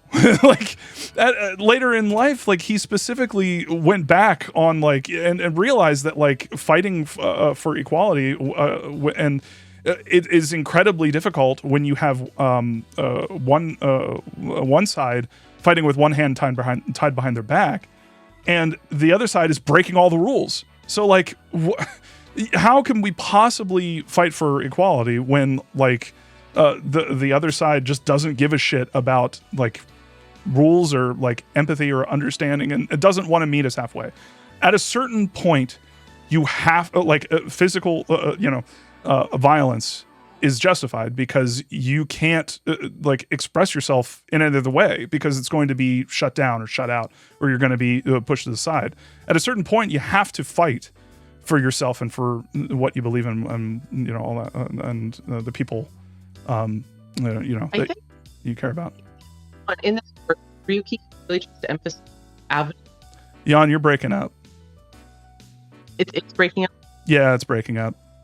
Okay. Sorry about that. I'm in control of your Wi-Fi. That's me. I'll take my hand off though. Just disconnecting. I switched on. Is it? Sorry, is it honey on the wires. Is it?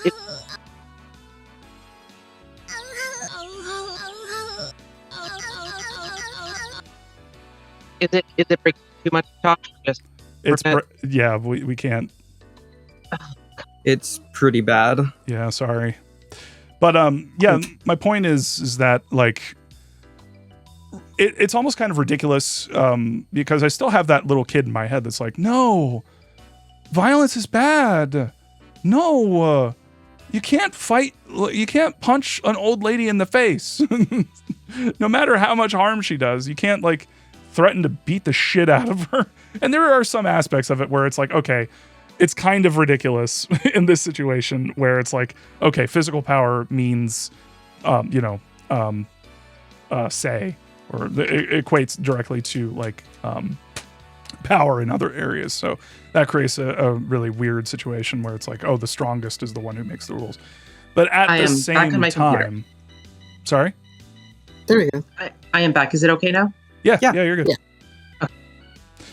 Yeah. But at the same time, it's like, you know, you gotta fight, you know, you gotta show people when, you know, when you feel like the situation warrants, you know, fighting for yourself, fighting for others, fighting for what you believe in. And it's a tactic that I believe the school system created to, weirdly enough, oppress people. I know that may come as a shock, but Quiet? It's absolutely yes.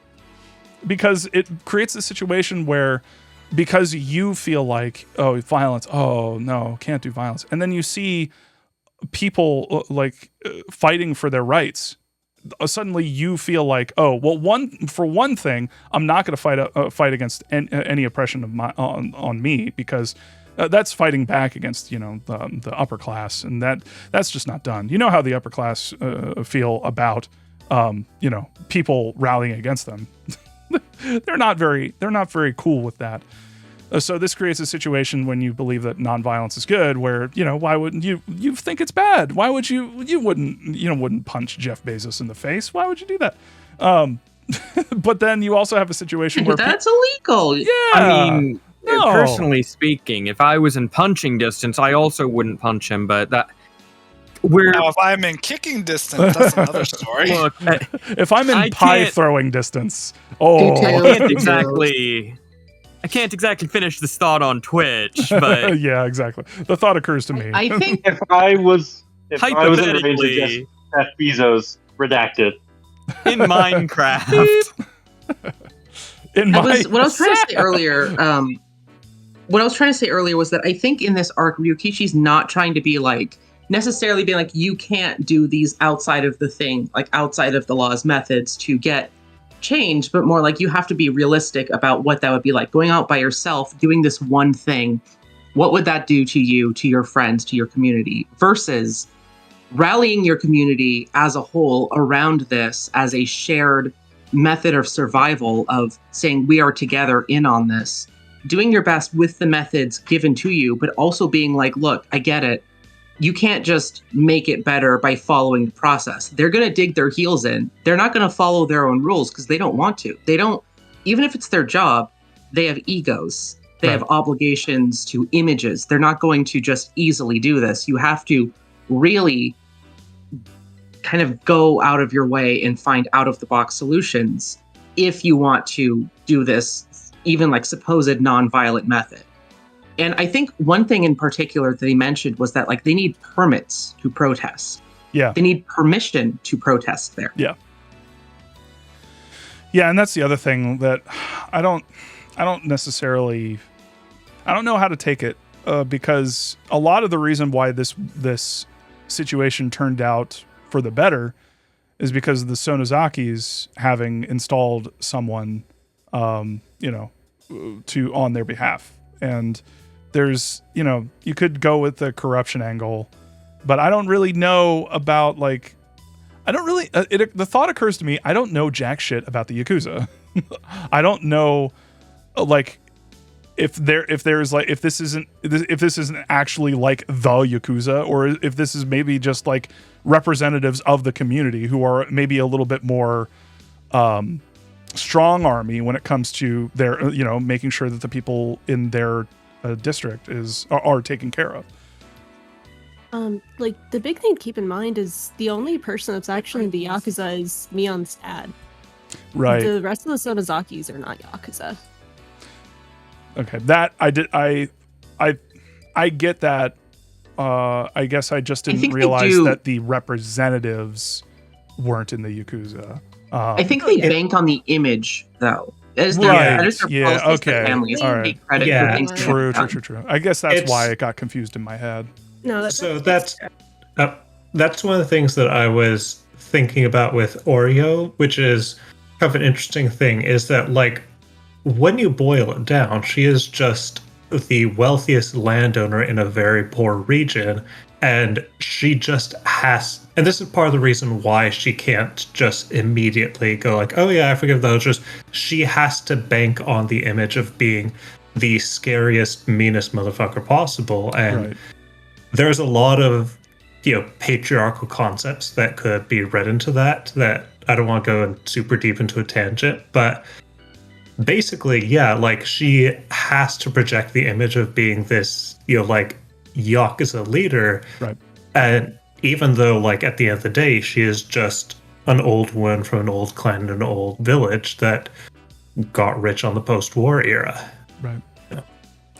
And they needed that image of Keiichi like fighting her in this big dramatic battle and like winning her respect with his chivalry, as opposed to just like having a reasonable discussion, because that fits the image better.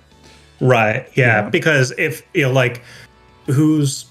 especially because we know that Keiichi is the magician of words. We know he's really good at puffing himself up in the stupidest ways possible. So it's like, if he's forced into a situation, he's going to do it. Yeah. Some Black fan brought that up specifically. They said, "What did you guys think about the fake story that they had to make up about Kei attacking Oreo?" And for me, it's just, I don't know. I get it within the context of the story, but at the same time, it's like fucking, it's bullshit. It's like, I get why they did it, but at the same time, it's like it's very, very. They can't be like, this young boy just destroyed village elders with facts and logic. Right. Because if he can do that, then anyone can do that. But like, if they play the story as like, this specific boy had this specific course of action and this specific personality, then they can play it as, oh, no one else could have done that. It was just him and his actions in the moment. And some Black femme, it is childish. But at the same time, like, I get, exactly, Laura, like, for real. Like, you nailed it. And and that's why I kind of roll with it. It's bullshit, but like a lot of, about culture is kind of bullshit. A lot about, America, a lot about every various culture. We just have like baggage, that we drag around for weird reasons. But anyway, I think. Sorry, Olo, go ahead. Oh yeah. I will say that like in the moment when that happened and like Shion came out and it's like, yeah, she said yes. I would admit I was like super, super excited. Yeah, me too. I literally like, hell yeah, he totally beat her up.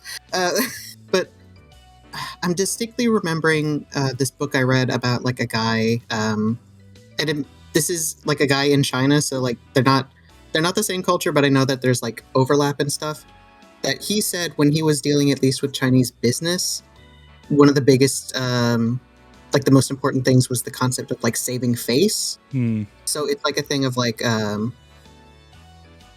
even if it's like going to look like they're like they have to put on something of a show of like, oh, you really had to twist my arm to do this, or it's like, oh yeah, this is or it's like, oh, you totally screwed up here, not me, like kind of thing.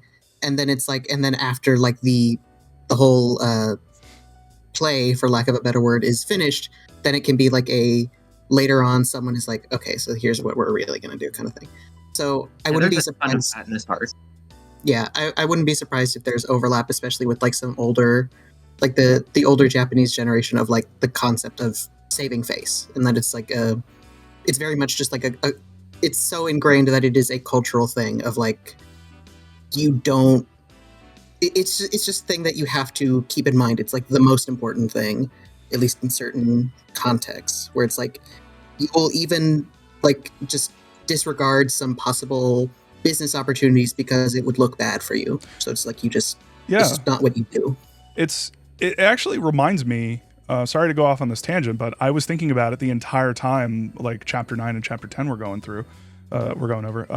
It reminds me of Jeremy Blaustein talking to me about the the HD collection voice actor fiasco for Silent Hill HD, and how actually the Guy Seehee was basically, who was the voice actor for James Sunderland in the original Silent Hill 2, took advantage of the fact that they didn't have contracts in Japan. Like, your word was your bond, and the reason that situation happened, the whole, like, the set of dominoes were played specifically so that some person like Guy Seehee, an asshole, why did I do that? Do you see this? I'm doing it away from the mic so it's harder to hear me. Do you think he's going to like sue you for this? No. And if he does, fucking hi. He's already getting sued by Ninja. Wait, we're definitely getting sued by Ninja. Oh, I didn't tell wait, you. No, I swear I misheard that as Jan saying like Guy Seehee is being sued by Ninja. And I was like, what I wouldn't have been surprised. I was like, he definitely did something.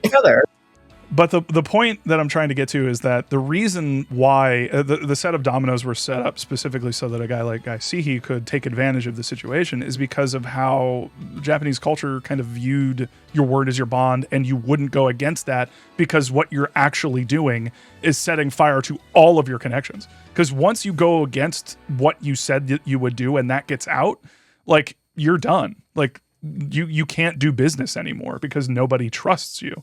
And so that's why it was a big reason. And you can watch, this is old news. This has all been said on TGD, The Great Debate, GRATE. Go check it out on YouTube if you haven't.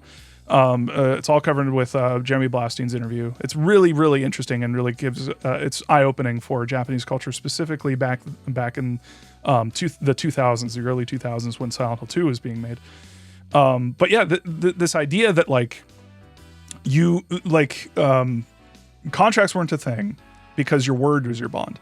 So you wouldn't sign things because you would specifically, you wouldn't go against your word because that would affect your connections.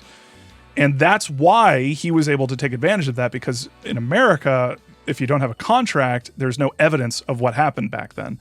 And after you wait for a certain amount of time, where maybe the people who you made those contracts with are either gone or have, their memory has faded, then you can take advantage of that by saying, like, no, you actually, like, the contract was specifically this. And you can kind of manipulate. It's very manipulative to do that. And, I don't know, but I don't know if that's something that Guy Seehee would do. He only seems like, he's just into COVID being caused by 5G these days. But anyway, he's wrong. It's the 60s that do that. It's chicks. I think honestly, the word being your bond thing and how like having going against your word is very important is demonstrated in the festival committee meeting when essentially Keiichi is like exposing with the other girls like how Mayor Kimiyoshi has gone against his word as the Onigafushi Guardian leader, of like saying, this is what you said. You're not doing that anymore. You've become their puppet. You said it so yourself. Like you're doing this, and like showing how being contradicted and undermined can make people lose faith in their leader. And like kind of just like pivoting and taking that power away from him of like, look, we don't have faith in you because you're going against your word. And like displaying that to the village and reframing it in such a way that they're like, no, it's actually in our best interest to side against you for the sake of the village. Because siding with you is ceding a power away from us and possibly putting us back to where we were before and undoing our work as the Guardians. Yeah, totally makes sense. But yeah, Gail, did you have anything to say about any of that? Because if I made any mistakes or got anything wrong, please correct me. No, I think it's totally fine. I was kind of interested in, like, there's like this context that's in there of like, oh hey, this politician has to come in and save the day and everything that's going on here, and it's kind of like how magical everything is. And I actually think that's really interesting alongside everything else that's happening, because it expresses the impossibility of what it is and what it means to save Satoko Hojo. And even just them being able to convince Oreo in that way, and being able to get the political system on their side and the Yakuza on their side and all the businesses, is they're self-serving people, and doing this required essentially the ultimate miracle. So it's very neat. Yeah. I got big. You remember how like the plot of every 80s movie is always like, we got to save the building. We got to save this, we got to save the rec center. So we all got to come together. Yeah. The community center. We all got to come together and, do a fundraiser or like something. For some reason, this entire arc just reminded me of that. It was like, it was, I don't know, for some reason that stuck in my mind about just like the community getting together and working toward a common goal. I actually saw an interesting thread just today talking about that as a plot element, and how so much of why that was so common in the 80s was because that was actually happening to a lot of community spaces. It's just that in the real world, they didn't have a dance troupe to put on a performance and save the rec center, so it got bulldozed and replaced with a McDonald's or a Walmart. Right, yeah. Yeah. Like wish fulfillment, or it's not quite the right word for it. It's a case of, the one that makes me think of it is like, the one that makes me think of is, you mean we're gonna win this time? Mm. To redo some history you don't like. Yeah. It's funny. I mean, even like winning against the dam project itself was a big thing. Oh yeah. Yeah. Yeah, that was a way bigger thing. Not especially, yeah. What's that, Gail? I'm sorry. Me and Jan and Edie were all watching a movie called Noroi last night, and it also features a diaspora that has been forced out of their home by dam construction. And a lot of that dam construction you can link so heavily back to this idea of like Japanese exceptionalism, and this idea of necessity and destruction, even though many of these dams don't actually create the level of hydroelectric power that they were wanting to make, as well as causing untold ecological damage and destruction of various plants and animals. But it's just interesting to see their ability to save this place when so many similar have been completely destroyed. Especially interesting in the context of the ending. Yeah. Yeah. Yeah. Yeah, that's basically all I was thinking of. Trying to think of anything else. I'm sorry, chapter 11 is just such a fucking shadow. It's looming. Yeah. It is looming. But anyway, yeah, other than that, I think I'm all good. Oh wait, does that come in the next chapter? I wanted to gloat by being right about infection theory, because there is that part at the beginning of this where Satoko is not Rika specifically tells Keiichi that Satoko is sick. When she's sick, she gets very susceptible to flights of fancy, or I don't know if that's the right way of putting it. She's illusions. Yeah, I forget if it's said here, but at one point they bring up paranoid delusions. Yes. And it's said in more specific later. Yes, Okay. it's more specifically, but definitely right here, I was kind of like doing a victory dance because the shots. So the shots are like, okay, so now we know that when, Rena was infected, that the shot that, Rika was giving her was Satoko's. And that's why she had it. And Shots, everybody. Mm-hmm. Shots. Anyway, God damn it. But yeah, like, anyway, I'm right. Goodbye. So yeah, that's all I got. Wonderful story. Sans cake fucker. Sans Keiichi's dad.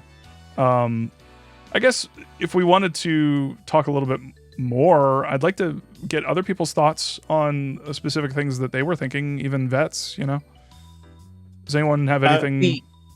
We do have the discussion document. Gail, since we're kind of on the subject of the politics, do you want to go over the child welfare topic?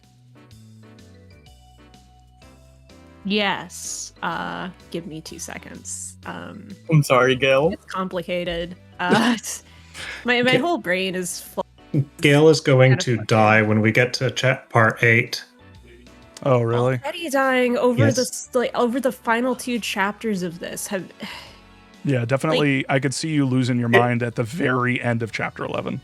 If you thought I was part losing 7, my mind over everything. if you thought part 7 was political, oh good god, part 8 is extremely political. You already get a little bit of that at the end of chapter 11. Like it was almost excruciating the like degree at which it pulled back, it zoomed out. So we'll get to that, but like there's a lot to be read into how a lot of the financiers mentioned sound a lot like the CIA backing the LDP party, which was a real thing that happened to try and crush the communists in Japan. Jesus. Yeah, no, CIA continue to fucking suck. Yeah. And I guess Also, before we just get of into course- what's that? I'm sorry. Oh, I'm sorry. I was gonna say this, like, also the major assassination of the socialist parties in Japan. He was assassinated on fucking live TV in the 60s, and it Jesus. irreparably fractured. Yeah, sorry, just little things. It was a follower of the LDP who did that. I always like to say that because it fucks me up really bad. Jesus. I think I've heard of that actually. Yes. Something say nothing. Huge like that happens, and yeah, it has ripple To say effects. nothing of even before the CIA got involved, during World War II, they would actively hunt down communists. Most of the Socialist Party had to go into hiding. That's even more complicated than Yeah. that level of things. That's not even. We might be able to talk about that in the future. Yeah.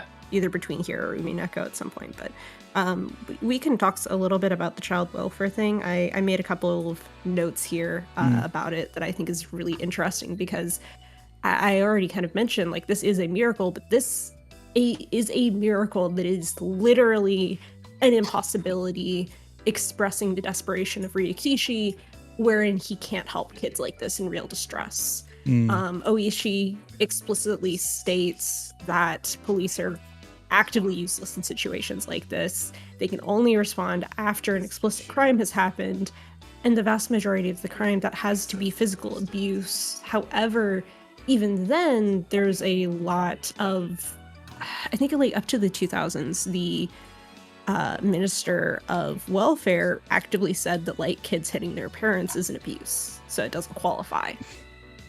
So you have some really serious issues within that, even when considering, oh, we have to wait for a crime.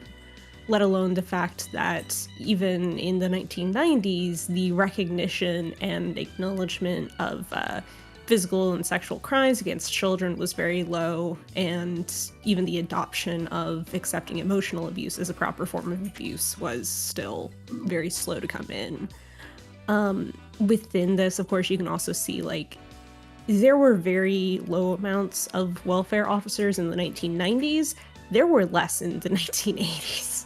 So this isn't the period that he was working in, but you can tell like Ryukishi is thinking about this in the context of, I'm already stretched so thin with what I have here. how much worse would it be for these people? Like, how few people are they able to talk to because there's that few people working there that can actually do anything about the situation? The social officer isn't there for them to even talk to because that person is constantly out traveling and having to do things because of how demanding the job is. Ryukishi actually, he apologizes in the staff room of saying, "I'm sorry that I made them look bad. Plenty of them are good people." I was going to mention that, but yeah. Yeah, it's like he has a lot of spite for the system, so he has to make them into villains for anyone to understand the severity of her issues, but he doesn't hold anything against someone who wants to change a system and goes into a job that is entirely predicated around trying to help people, even as it destroys you. And I think that's part of like his I think he kind of expressed that through Keiichi talking to Chie and Mion of like showing that frustration and anger, but not at them as individuals of like, I understand the pain you must be feeling to not be able to help. I understand the pain you must be in to have to say this, but like it's not good. I personally cannot abide by it, but I understand why you as an individual are being pressured into it. Yeah. There's a line that I always think about in terms of what you're talking about, the general recognition, where they take note of how many posters are listing different types of abuse and how to like notice abuse and respond to abuse and all that. And there's a line somewhere along the lines of these posters are useful, but they shouldn't be in here. They should be plastered all over the city because people aren't going to see these things and people aren't going to know these things if you just put it in the one place where people only go to after they realize abuse has taken place. Yeah. I should have put up more content warnings before going into this topic.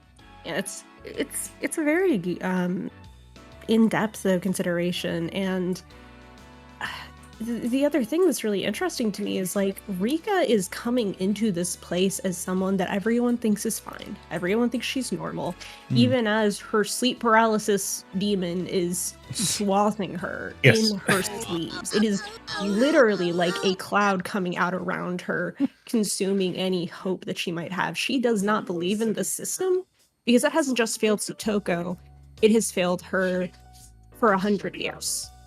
And that is such a fantastic thing that so many of those scenes that we see in the final ultimate scenes are from Rika's perspective, because she is the one who we have seen how much Satoko hurts at this point, and we have had so little chance to see Rika's interiority. But through the buildup of characters like Reina, characters like Satoko, characters like Shion, Mion's too normal. She's not very similar to Rika.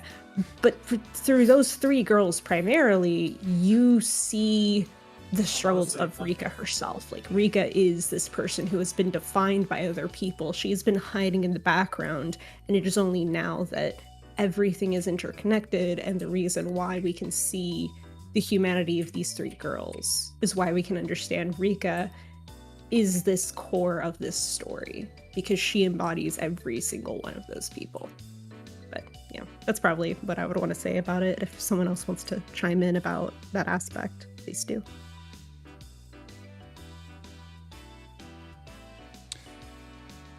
I guess not specifically about that subject in particular, but I did want to make a note that, like, in order to be this critical, in order to say the things that Ryukishi is trying to say, I can't imagine him like working with a big publisher or like a big, like, you know, putting this in a mainstream game basically, which just goes to show, like, support indie games, support, you know, smaller studios, so that they can actually say meaningful shit, powerful shit, and you know, fucking support Ryukishi. Holy shit, incredibly like powerful commentary here.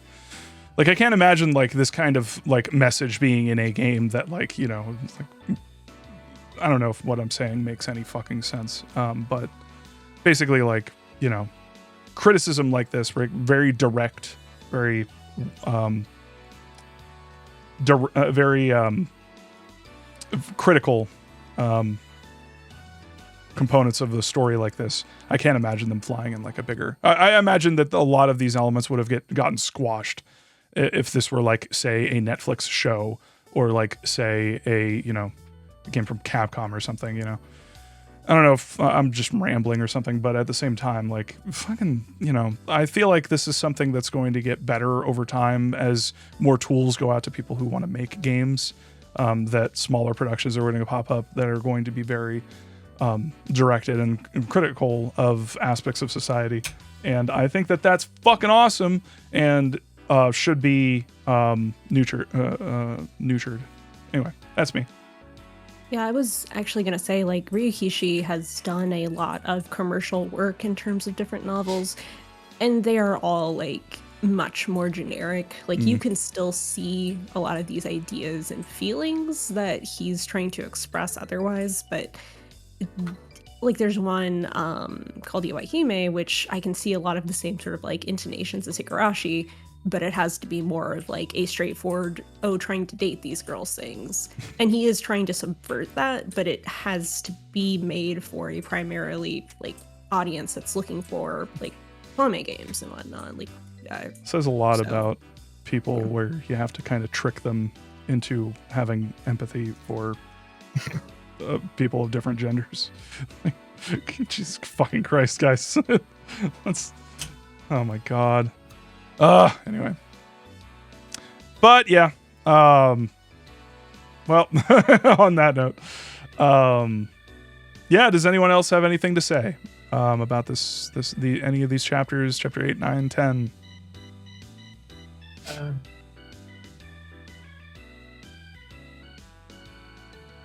I think Higurashi's pretty neat.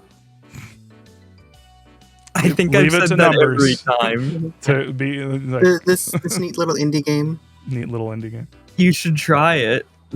Slept on this.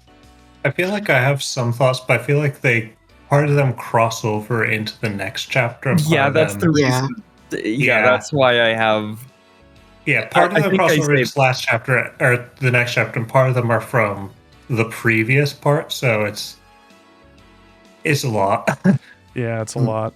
Yeah, I think I've said some variant of I think Higurashi's pretty cool like every single time, and a lot of it's because I want to say more, but at the same time I feel like anything would get me tangenting off into spoilers or something that's not on the subject of that one, and it's a struggle. But at the same time, I do believe it. I think it's pretty neat.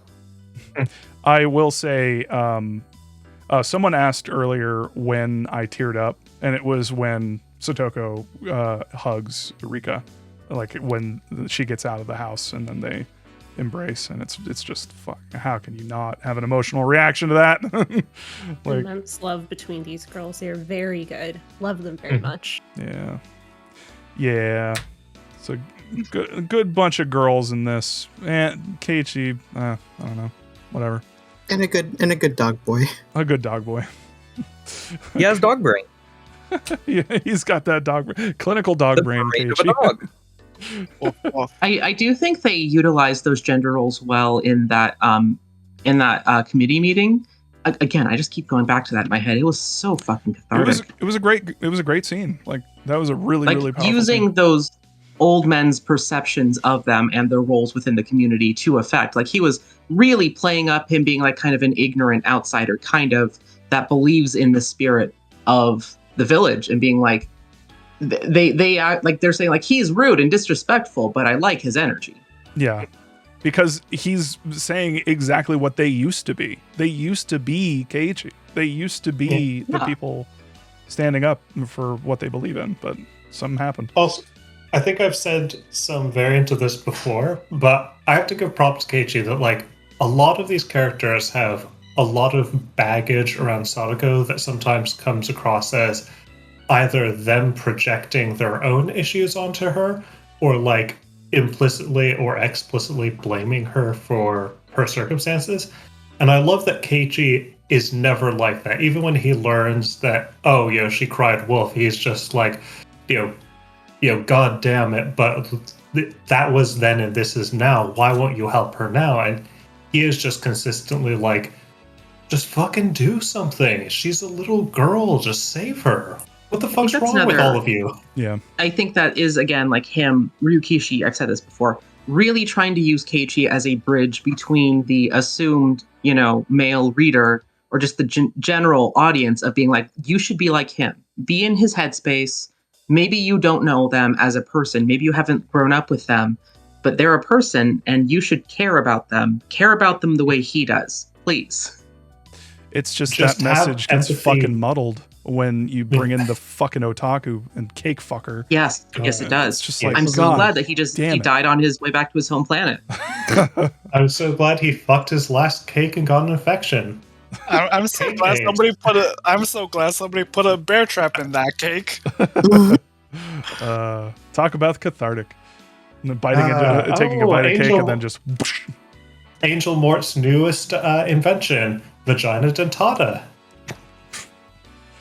I'm a fan of the Mort in Angel Mort. Anyway, yeah. So I think that'll do it for chapter 8, 9, and 10. I think we're gonna close the VOD here. I don't know if we're gonna do chapter 11 like immediately after this, but at the very least, this is going to be the end of the VOD for right now. So I'd like to thank everybody for joining. I'd like to thank the chat for being awesome. I'd like to thank everybody for being awesome. And yeah, what a wonderful fucking story. Like I am so happy that I'm playing this and that everybody's like, just having a big old discussion. I'm very, very glad that I'm able to get this experience, because going through it on my own, I don't know. It wouldn't hit me the same way, and I'm glad that y'all are providing an experience for me that it's able to hit like with full force. So, thank you very much, everybody, and take care of yourselves, and I'll see you on the next one. Can I give my own thanks? Yeah, sure, go for it. I'd like to thank her. The girl reading this. Thank you, everybody. I'm sorry. It was going to be Takano. That's who I'm thinking. We don't talk about Takano. Not in this household. I guess keep girl boss our way out of this one. Yeah, I hope you enjoyed. I can fix her. Gaslit into liking Takano in the first half of Oh, that was great. He's just I love that. Harmless weirdo. I can fix her. Just a harmless weirdo with like a personal army for some inexplicable fucking reason that is not explained at all. And she's always had an iron cross, but only on Ryukishi. Yeah, I was gonna say the girl who's always had an iron cross on her arm. Yeah, this is what you missed by not playing with the original sprites. It's always been an iron cross. Well, I didn't need that because I was playing with the console sprites, and the console sprite, just the look of Takano, screams, "Do not trust me. I am up to some shit." As well.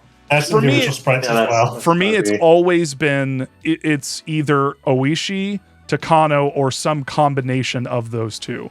So Takano works because she's too obvious at a certain point. They're like, nah, they've got to be leading me on. It's like, no, it was her all along. All right, y'all. Thank you very much. Stick around. We're going to see what we're going to do next. But at the very least, I'd like to leave it to Hanyu to sing us out. What do you have to say, Hanyu?